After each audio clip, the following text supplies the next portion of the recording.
You know those moments when the universe decides to rip off your Band-Aid using a wrecking ball instead of just pulling quickly?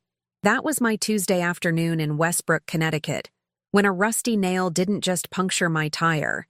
It popped the bubble of my entire marriage. There I was, stranded outside Primrose Elementary with a flat tire and an increasingly irritated attitude, watching minivans piloted by soccer moms navigate the pickup line with military precision. My Volvo, the sensible car my husband Lawson insisted we buy because it's the safest vehicle on the road, Octavia, was now about as mobile as a concrete block, and the roadside assistance guy kept promising he was just 15 minutes away for the past hour. If I had $1 for every time a man promised he was almost there, I'd have enough money to hire a full-time chauffeur. I was killing time scrolling through emails on my phone when a familiar Audi pulled into the school's parking lot. My first thought wasn't suspicion. It was confusion. Lawson should have been closing that career-making deal in Hartford, the same deal that had kept him working late for the past 3 years? The same deal that was apparently so complicated it required overnight stays and weekend work sessions? That deal. From behind my tinted windows, I watched as my husband, the man who had told me that morning he probably wouldn't be home until midnight, walked confidently toward the school's entrance. I ducked down instinctively, though he couldn't have seen me from that distance. 5 minutes later, he emerged holding hands with a little blonde girl around 6 years old. She skipped alongside him, her backpack bouncing with each step, her hair, the exact shade of Lawson's platinum blonde, catching the afternoon sun. "Daddy, can we get ice cream today? You promised last week." Her voice carried across the parking lot, sweet and clear. "Sure thing, Princess Willa. We'll stop at Morgan's on the way home. Mom's making your favorite for dinner." Lawson's voice had a softness I'd never heard before, a gentleness reserved apparently for children I didn't know existed. As they approached his car, the little girl looked in my direction, her head tilting curiously. "Daddy, who's that lady in the car over there?" Lawson barely glanced my way, his eyes skating over my vehicle without a flicker of recognition. "Just someone waiting for a tow truck, sweetheart. Not everyone takes good care of their cars like we do." The audacity. The absolute audacity. They climbed into his Audi and drove away, while I sat frozen, clutching my phone so tightly I'm surprised the screen didn't crack. The roadside assistance guy chose that moment to call and inform me he was just around the corner. Fantastic timing, as always. I didn't confront Lawson immediately. That's not how forensic accountants operate. We gather evidence, document discrepancies, and build airtight cases before making accusations. My professional specialty? Following the money to uncover financial fraud. How ironically appropriate. When the tow truck finally arrived, I made a split-second decision. "Can you take my car to Pearson's garage? I have something I need to handle first." I called an Uber and gave the driver very specific instructions. "Follow that silver Audi, but stay back a bit." The Uber driver, Malik, raised an eyebrow but complied. "Lady, this is giving serious spy movie vibes. You sure about this?" "Trust me, this isn't my first rodeo tracking someone who thinks they're being clever with money. Just a different kind of audit today." We followed Lawson's car to Morgan's ice cream shop, where he and the girl, Willa, spent 20 minutes at an outdoor table, him listening intently to her animated stories about school. Then we followed them to a neighborhood called Millbrook, the same upscale community I had suggested we buy in 3 years ago, but Lawson insisted was way out of our price range. The Audi pulled into the driveway of a stunning colonial with perfectly manicured hedges. A woman came out onto the porch, slender, brunette, elegant in that effortless Connecticut way. She kissed Lawson on the cheek and ruffled Willa's hair before they all disappeared inside. "Want me to wait?" Malik asked. "No thanks, but I will need your contact information for my records. A witness is always valuable when building a case." I spent the next week in investigative mode, taking personal days from work. What I uncovered was worse than any fraud case I'd ever handled professionally. Lawson had married Thea Palmer 8 years ago, 2 years before he even met me. He never divorced her. He had established a perfect rotation: 3 nights at our house in Westbrook, 4 nights with his other family in Millbrook. His business trips were actually just his normal family life. He had a daughter. a house in a neighborhood he claimed we couldn't afford, a whole existence I knew nothing about. The financial trail was even more disturbing. Lawson had been systematically diverting funds from our joint accounts I rarely checked because I trusted him to handle our investments. My own money had been paying for his daughter's private school tuition and his other mortgage. The forensic accountant had been financially defrauded under her own roof. I considered my options carefully. A quiet divorce? Too merciful. A public confrontation? Too messy and potentially counterproductive. No, this called for something more. Comprehensive.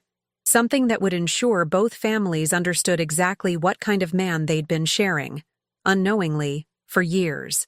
2 more weeks of planning followed. I created separate identities for separate purposes.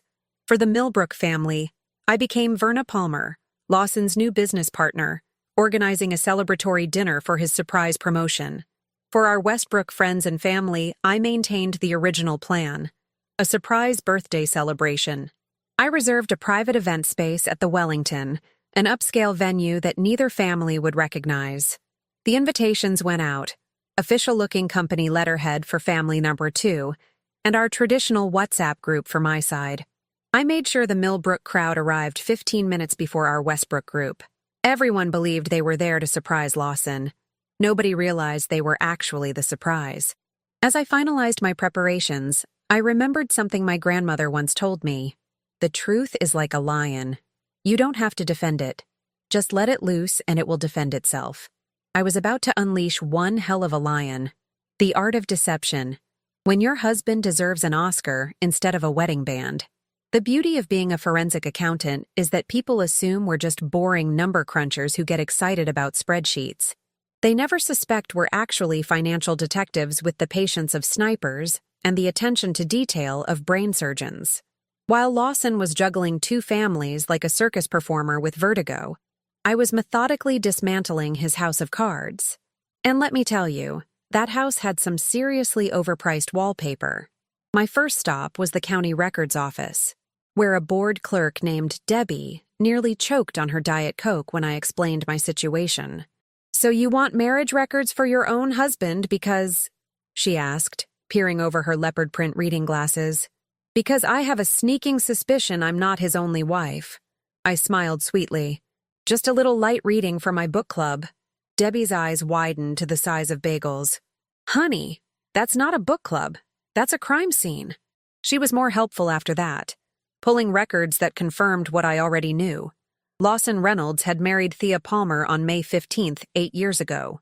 He had then married me, Octavia Matthews, now technically not so legally Reynolds, 4 years later on September 3rd. No divorce filing existed anywhere in the system. Bigamy. It's not just a Mormon history lesson, folks. The financial investigation was equally illuminating. I tracked Lawson's complex web of accounts, discovering that my darling husband had been playing financial Jenga with our money. He'd set up a series of transfers that siphoned funds from our joint accounts through 3 different banks before landing in accounts that supported the Millbrook household. I had been unknowingly paying for Willa's ballet lessons and Thea's organic gardening hobby while pinching pennies to afford our Westbrook mortgage. "You need to trim your Starbucks habit, Octavia," he'd told me last month when I questioned our budget. "Those lattes add up."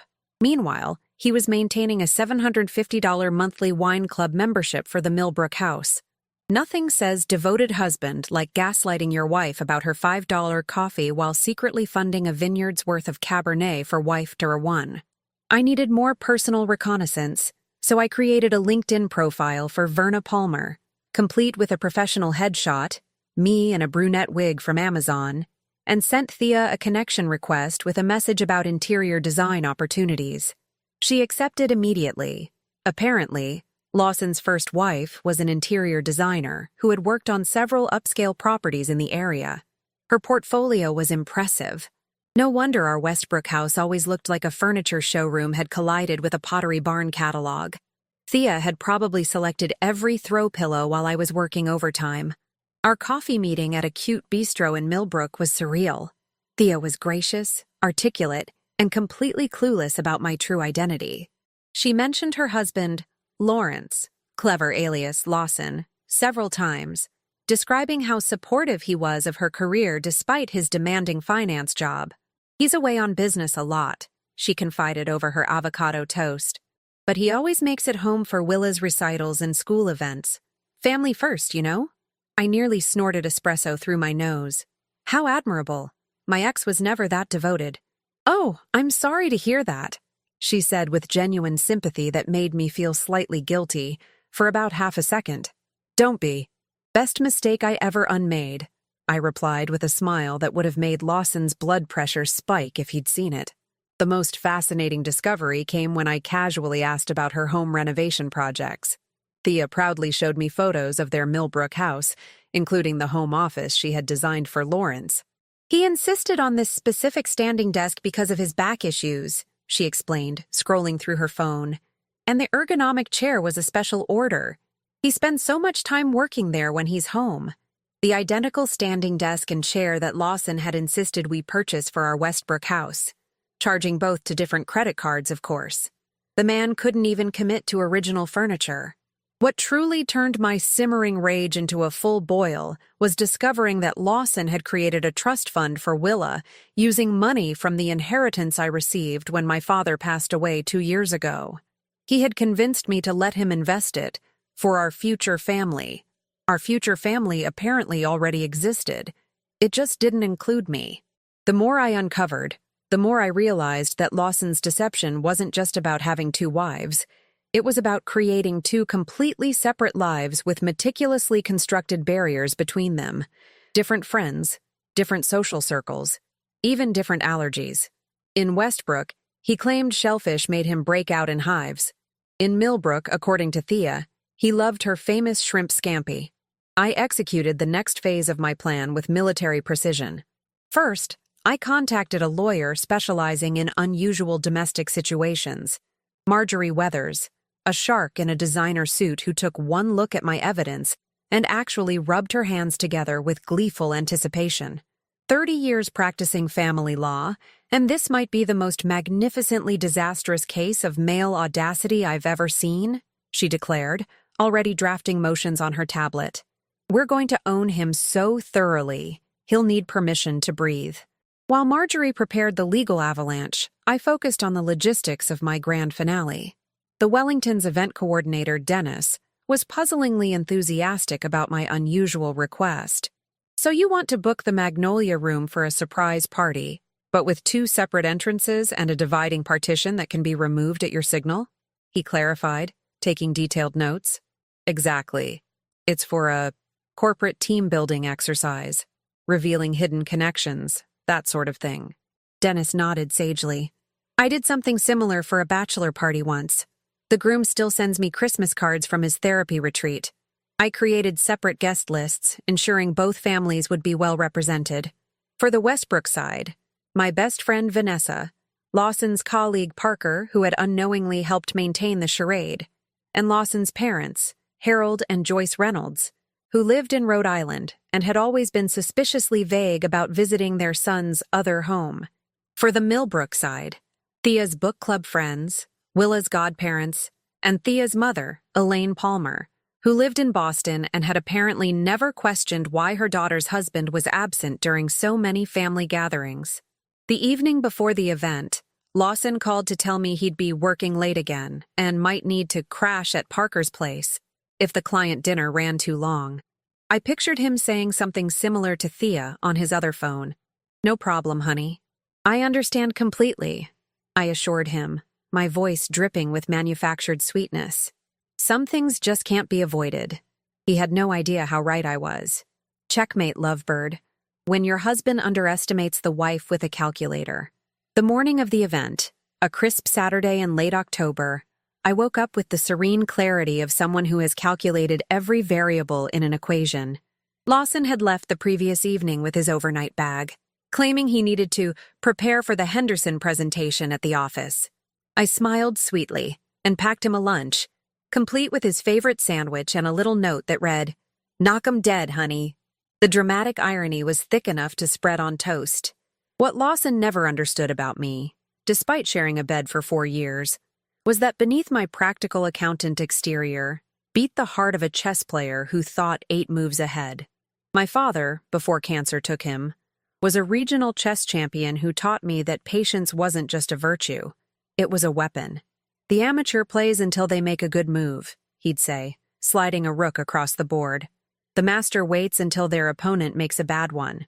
Lawson had made approximately 1,460 bad moves, one for every day of our marriage.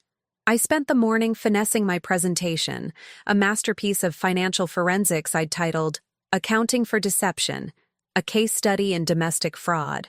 My PowerPoint featured color-coded flowcharts tracking every dollar Lawson had diverted from our accounts to the Millbrook household. I'd included timestamps of his business calls that matched perfectly with Willa's school events. The final slides contained the legal consequences of bigamy in Connecticut, up to 5 years in prison, financial fraud, another 7 potential years, and misappropriation of inherited funds, the icing on this felonious cake. My attorney, Marjorie, called while I was choosing between navy and black for my power suit. The judge signed the emergency orders, she reported, satisfaction evident in her voice. Bank accounts frozen, preliminary bigamy charges filed but sealed, and the forensic financial report has been submitted to the prosecutor's office. They're particularly interested in the tax fraud implications. Apparently, our friend has been claiming mortgage interest deductions on both properties. He always did hate paying taxes, I remarked, selecting the navy suit. Black was for funerals. Navy was for victory. One question, Marjorie continued. Are you sure you want to do the confrontation this way? We could just have him served at his office on Monday. Absolutely certain. Some lessons need an audience to truly sink in. I arrived at the Wellington 3 hours early, overseeing the final arrangements. Dennis, the event coordinator, had executed my vision perfectly. The Magnolia Room was divided by a retractable wall, creating 2 separate event spaces with distinct entrances. The east side, decorated in muted blues and silvers for the Westbrook crowd, featured photographs of Lawson and me throughout our 4-year relationship. The west side, in warm golds and creams for the Millbrook attendees, displayed pictures of Lawson as Lawrence, Thea, and Willa during their 8 years together. What neither group would notice until the wall retracted was the massive screen centered perfectly between both sections, currently hidden by the partition. And beneath that screen, a single chair facing both sides. Lawson's throne for the evening. The catering staff have been briefed on the partition removal timing, Dennis confirmed, checking his clipboard. And the courthouse courier will arrive at 8:30 sharp with the final documents for your husband to sign. Perfect. And the security team? 2 off-duty officers stationed discreetly by each exit, as requested. They understand this is a sensitive family matter with potential legal ramifications. I nodded, inspecting the chair positioned for Lawson. One last thing. Did the technician test the microphone system? Dennis demonstrated the wireless microphone and the perfectly balanced sound system that would ensure both rooms could hear every word once the partition was removed. We also have the recording capability set up as you requested, for legal purposes only, of course. Of course. By 6:30 p.m., guests began arriving. I greeted the Westbrook crowd as myself, explaining that Lawson would arrive later for his surprise. On the Millbrook side, my assistant Vanessa, now fully briefed and gleefully on board with the plan, welcomed guests as Verna's colleague, since they'd never met the real me. Lawson's parents, Harold and Joyce, arrived looking polished in country club attire, immediately asking where their son was. I'd always liked his parents, which made their complicity in this charade all the more painful to discover. He's on his way, I assured them. But while we have a moment alone, tell me, how often do you visit Lawson's other family in Millbrook? Harold's champagne glass paused midway to his lips. Joyce's smile froze so completely I worried she'd need to thaw it out with a hairdryer. I don't know what you mean, dear, Joyce managed, her eyes darting to Harold for support. I think you do. Your granddaughter Willa just turned 6 last month. I found the birthday card you sent her. It was in Lawson's glove compartment along with the glitter-covered thank you note she made. To the best grandparents ever, it said. Rather touching, actually. Harold set his glass down carefully. Octavia, perhaps we should discuss this privately. Oh, We're well past privacy, Harold. But don't worry. In about 30 minutes, nothing will be private anymore. Champagne? I left them looking shell-shocked and made my way to the kitchen, where I could monitor both rooms via the staff entrance. Through the small windows, I could see Thea circulating among her friends, elegant in a burgundy dress, while Willa, allowed to stay up late for the special occasion, twirled in a party dress nearby. On the Westbrook side, my colleagues from the accounting firm chatted with Lawson's work friends, all believing they were there for a belated anniversary celebration. The partition between the rooms, though thin enough to hear muffled conversations, kept both parties blissfully unaware of each other. At 7:45 p.m., I received the text I'd been waiting for from Parker. Just picked up LETA 15 Minier, he has no clue. I signaled to Dennis, who dimmed the lights slightly in both rooms. At precisely 8 p.m., Parker escorted a bewildered-looking Lawson through the east entrance, where our Westbrook friends erupted with cries of, "Surprise!" Lawson, confused but smiling, was guided to the central chair I'd placed for him. "What's all this about?" he asked as I approached, kissing my cheek automatically. "Just wait," I murmured, taking the microphone from Dennis. "Everyone from Westbrook, thank you so much for coming tonight. Before we continue, there's someone else who should join our celebration." I nodded to Dennis, who pressed a button that slowly retracted the partition wall, revealing the stunned Millbrook crowd on the other side. As the wall disappeared, both groups fell into confused silence, staring at each other across what had become one large room. Thea, standing near the front of her group, locked eyes with me, then looked at Lawson, then back at me. Her champagne glass slipped from her fingers, shattering on the hardwood floor in a perfect soundtrack to the moment. "Thea," Lawson gasped, half rising from his chair before dropping back down as if his legs had turned to water.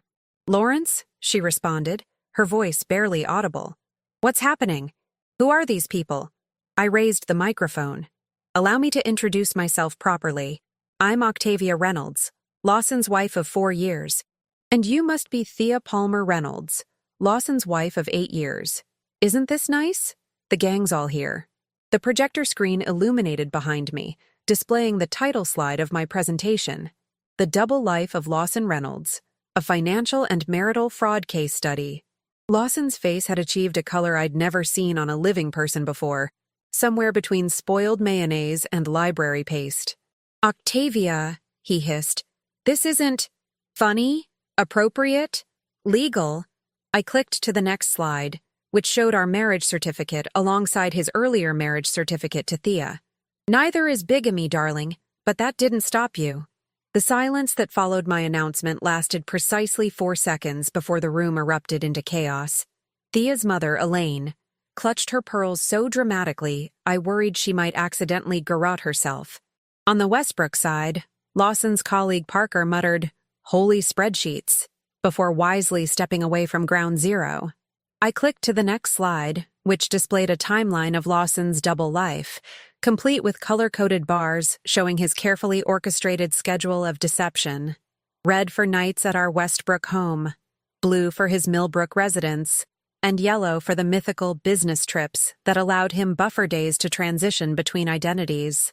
"For those just catching up," I continued, my voice projecting clearly through both sides of the now unified room, "Lawson Reynolds, or Lawrence, as he's known in Millbrook, has been maintaining 2 separate families for the past 4 years. 2 wives, 2 homes, 2 completely different lives. The only thing we shared was our bank account, or rather, the transfers from my accounts to subsidize his other household." Lawson finally found his voice, standing on wobbly legs like a newborn giraffe. "This is completely—" "Choose your next word carefully," I interrupted, "because untrue would be perjury, and we already have enough felony charges pending." From the Millbrook crowd, Thea stepped forward, her face a masterpiece of controlled fury. "Lawrence, what is happening? Who are these people? Why is she calling you Lawson?" "Thea, baby, I can explain," he began, his voice cracking like a 13-year-old's. "Oh, this should be fascinating," I interjected, leaning against the podium. "Please, explain to both of your wives how you've managed to be in 2 places at once for 4 years. The financial world might want to patent your cloning technology." Thea turned to me, her designer composure crumbling. You're really his wife? Legally? Well, technically no, I admitted. Since he was already married to you when he married me, our marriage is void under Connecticut law, which makes this grand theft rather than community property division. Lawson's parents had retreated to a corner, attempting to blend into the wallpaper. Little Willa, confused by the adult tension, tugged at her mother's dress. Mommy, why is Daddy in trouble? And why is that lady talking about him? That innocent question seemed to crystallize something in Thea. She straightened her shoulders, handed Willa to her friend, and strode toward Lawson with the determination of someone approaching a cockroach that needed squashing. Were you ever going to tell me? Or was the plan to just continue this circus indefinitely? She demanded. Lawson looked frantically between us, his eyes darting for an escape route that didn't exist. It wasn't supposed to be like this. Things just happened. I clicked to the next slide, displaying his meticulously organized calendar with scheduled time for both families. Things don't just happen with this level of planning, Lawson. You maintain 2 separate cell phones, 2 email accounts, 2 wardrobes, and even 2 allergy lists. You told me you were deathly allergic to shellfish while apparently enjoying Thea's shrimp scampi on the regular. You're allergic to shellfish? Thea asked, momentarily derailed. He's not, I clarified. He's only allergic to truth, commitment, and apparently, monogamy. The next slide displayed the financial flowcharts tracking every dollar Lawson had diverted from our accounts to support his Millbrook life. The gasps from both sides of the room were audibly satisfying. As you can see, I explained, pointing to the largest transfer, Lawson used my inheritance from my father's passing to establish a college fund for Willa, while telling me we needed to wait a few more years to start our own family because of financial constraints. Thea's face registered genuine shock. You paid for Willa's college fund? I thought that came from Lawrence's bonus. He's never received a bonus over $5,000, I informed her. I checked with HR last week. Your husband, our husband, has been playing financial musical chairs with our money for years. Lawson attempted to regain control of the situation. Everyone needs to calm down. This is a private matter that doesn't need an audience. Private? Thea and I responded in unison, exchanging a look of perfect understanding. Nothing says private matter like a second secret family, I added, clicking to a slide showing the mortgage documents for both properties. Or claiming mortgage tax deductions twice on your federal returns. I'm sure the IRS will appreciate your creativity. The courier Dennis had mentioned arrived right on cue, a young woman in a formal pantsuit carrying a leather portfolio. She approached Lawson with professional indifference. Mr. Reynolds, I have legal documents requiring your immediate signature. She opened the portfolio on a nearby table. These include acknowledgement of asset freezes, bigamy charges, financial fraud allegations, and tax evasion notifications. Lawson stared at the documents like they might bite him. I'm not signing anything without my lawyer. That's your prerogative, the courier replied coolly. However, I'm required to inform you that your assets have already been frozen pending investigation, and the prosecutor has scheduled your arraignment for Monday morning. These are merely notifications, not requests. While Lawson sputtered through what appeared to be all 5 stages of grief simultaneously, Thea turned to me with unexpected composure. How long have you known? She asked. 3 weeks, I replied. Flat tire outside Primrose Elementary. I saw him picking up Willa. Thea nodded, processing this. Then she removed her wedding ring and placed it in her champagne glass, which she handed to Lawson. Consider this my formal response to whatever this has been. Not to be outdone, I projected the final slide. Screenshots from the neighborhood social media group where I'd shared a condensed version of Lawson's double life 30 minutes earlier. The post already had 347 comments and 89 shares. Your real estate broker called while I was setting up, I informed him. Apparently, potential buyers are concerned about purchasing property from someone facing criminal charges. He suggested a 40% price reduction if you want to sell before the assets are potentially seized. Lawson collapsed back into his chair, the portrait of a man watching his carefully constructed house of cards being demolished by a financial hurricane. You've ruined me, he whispered. Correction, I replied, switching off the projector. You ruined yourself. I just did the accounting. The aftermath was simultaneously chaotic and precisely orchestrated. The security officers escorted a shell-shocked Lawson out after he'd been served with all the legal documents. Both sets of in-laws made hasty exits, avoiding eye contact with everyone.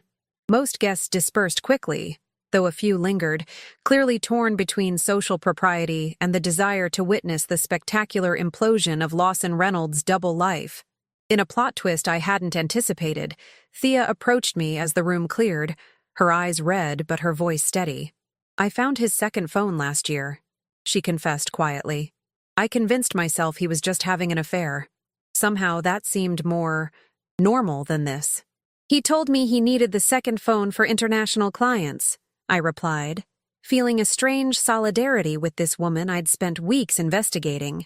Thea glanced toward where Willa sat with her friend, blissfully distracted by dessert. What happens now? I considered this as I gathered my presentation materials. Legally? He's facing charges. Financially? Asset freezes while they investigate. Personally? I shrugged. That's up to us. She nodded, understanding the weight of that statement. Then, with the poise of someone who'd designed perfect spaces her entire life, Thea raised her water glass. To new beginnings. I clinked my glass against hers. And, better accounting, 6 months after what the Westbrook Chronicle tastefully dubbed the Reynolds Revelation, life has settled into a new normal that feels more authentic than anything I experienced during my 4-year fraudulent marriage.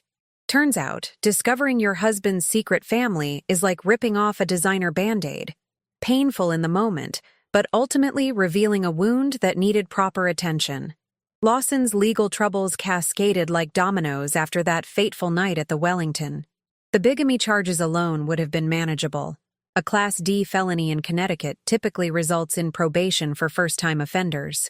But when you add tax fraud, financial misappropriation, and what his prosecutor colorfully termed systematic deception for financial gain, the situation becomes less quirky romance novel and more cautionary tale about men with multiple phones. He accepted a plea deal last month. 2 years in a minimum security facility where his primary complaint is apparently the lack of standing desks. The universe has a wonderfully precise sense of justice sometimes. The media attention died down after the initial frenzy, though I still occasionally spot someone in the grocery store doing a double take before whispering to their companion. I've learned to wink at them, which usually sends them scurrying toward the frozen food section. Small pleasures. As for the practical aftermath, the legal system worked with surprising efficiency once Marjorie unleashed her particular brand of righteous fury. Since my marriage was legally void ab initio, lawyer speak for it never actually existed, I was entitled to recover every dime Lawson had diverted from my accounts, plus damages. The judge was particularly unsympathetic when presented with evidence that he'd used my inheritance to fund Willa's college account. The court finds the defendant's actions especially contemptible, Judge Harrison declared during sentencing. Using funds from the plaintiff's deceased father to support a separate household while actively preventing her from starting her own family represents a betrayal that transcends simple fraud. In a twist worthy of a financial karma textbook, I not only recovered my money but also ended up with our Westbrook house free and clear after Lawson's assets were liquidated to pay restitution. The mortgage that had seemed so oppressive under his careful budgeting was suddenly manageable on my solo income. Funny how household expenses decrease dramatically when you're not secretly supporting a second family in a more expensive neighborhood. The most unexpected development has been my unlikely friendship with Thea. After the initial shock wore off, we discovered we had more in common than just terrible taste in men. We've started meeting monthly for what we call auditing sessions. Part support group, part strategy meeting, and part excuse to drink mid-priced wine without judgment. Thea retained custody of the Millbrook house in her settlement, though she recently listed it for sale. Too many ghosts, she explained during our last lunch. Not the supernatural kind. The my entire marriage was a carefully orchestrated lie kind. I understood completely. Willa, now approaching 7, knows only that her father made bad choices and needs time to think about them. Thea and I agreed that protecting her from the full truth was the one decent thing we could do in this indecent situation. Children deserve better stories about their origins than your father maintained elaborate spreadsheets to juggle his multiple lives. My accounting firm, impressed by my forensic work on my own case, promoted me to head of the financial fraud division. Nothing sells expertise like personal experience. I now teach seminars on detecting domestic financial deception, and my calendar stays consistently booked. If there's one thing America loves more than a scandal, it's learning how to avoid becoming part of one. Lawson's parents send awkward Christmas cards to both households, carefully avoiding any mention of their son. Last month, they invited Thea, Willa, and me to a painfully polite lunch, where Joyce Reynolds kept compulsively refilling water glasses while Harold examined his silverware with archaeological intensity. They're trying, in their emotionally constipated New England way. I suppose some family connections survive even nuclear-level implosions. As for dating again, that's still in the theoretical future stage. My trust issues currently require their own zip code, though my therapist assures me this is both normal and temporary. In the meantime, I've rediscovered parts of myself that got lost in the whirlwind of Lawson's manipulation. My love for chess tournaments, weekend hiking trips, and spontaneous road trips where I don't meticulously account for every mile. Yesterday, I drove past Primrose Elementary and realized I hadn't thought about that flat tire in weeks. The cosmic irony doesn't escape me. The universe had to physically stop my car to open my eyes. Sometimes the breakdown is the breakthrough. I've started teaching a financial literacy course at the community center, focusing specifically on helping women understand their household finances. Trust but verify is our unofficial motto, though one participant suggested we change it to men lie, bank statements don't. I considered it, but the marketing department thought it might limit our audience reach. The question people ask most often is whether I regret the very public nature of Lawson's unmasking. Could I have handled it privately, with more dignity and less drama? Perhaps. But as my father used to say over our chess games, sometimes the only way to beat a player who cheats is to flip the entire board. Besides, dignity is overrated when compared to the satisfaction of watching a meticulous con man realize his entire scheme has been outplayed by the woman he underestimated for years. Sometimes a flat tire isn't just an inconvenience. It's the universe's way of telling you to stop, look around, and recalibrate your journey. And if that flat tire happens to deflate an entire fraudulent marriage along the way, well, that's just efficient cosmic accounting. And that wraps up today's story. Now we want to hear from you. Where are you watching from? Drop your city or country in the comments, and let's see how far these stories reach. If this story moved you or gave you chills, give it a like, share, and subscribe for more powerful stories. One last thing, rate the story from 1 to 10 in the comments. Your feedback helps us bring you even better ones next time. Thanks for watching. We appreciate you being part of this storytelling journey.